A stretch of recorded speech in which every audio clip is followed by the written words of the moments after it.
lessons for better, bolder and broader steps into the next decade of devolution. That is why the sub-theme, driving transformation from the local level, county governments as the center of economic development, is very apt. Governors, distinguished guests, at the start of our administration, President William Ruto was wrongly criticized for being purported to have scrubbed off the Ministry of Devolution. This was not the case. It was a case of elevating devolution to the presidency. And in less than 1 year into office, the president has shown commitment to delivering on the devolution dream because it is aligned to the bottom-up economic transformation agenda. We have no room for a failed devolution because it is the anchor of the Kenya Kwanza transformation agenda. We are keeping the promise. In our first year in office, the national government owes no county a penny. On the other hand, President William Ruto elevated devolution and placed it at the office of the Deputy President, and in this regard, devolution enjoys a direct ear to the presidency. Besides being the chair of the Intergovernmental Budget and Economic Council, I'll be given the role to be the bridge between the national government and the county governments.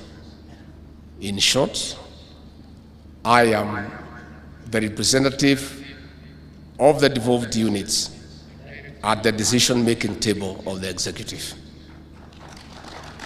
On assuming office, I undertook to eliminate conflict between the two levels of government, and I convened a meeting of all county commissioners and directed them to accord due respect and work closely with elected governors and the county governments. Governors, distinguished guests, as a result of that directive, there is seamless cooperation and collaboration between the two levels of government because we serve the same people. There are no Kenyans who belong to the national government, and there are no Kenyans who belong to the county government. All Kenyans are Kenyans, and they belong to the two levels of government.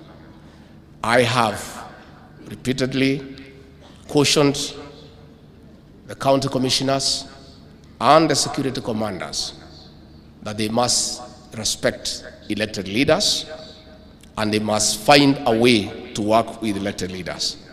And I have told them repeatedly, in the unlikely and unfortunate events that they are unable to work together, governors are not transferable because they belong to those counties. And if they cannot work together, one must give way. Our plan is not an accident. It is a carefully thought out framework.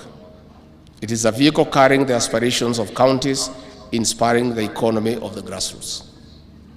It is the position of President William Ruto that the bottom-up economic transformation agenda is synonymous with the devolution. Devolution and better are twin sisters, and they all aspire to achieve the same objective.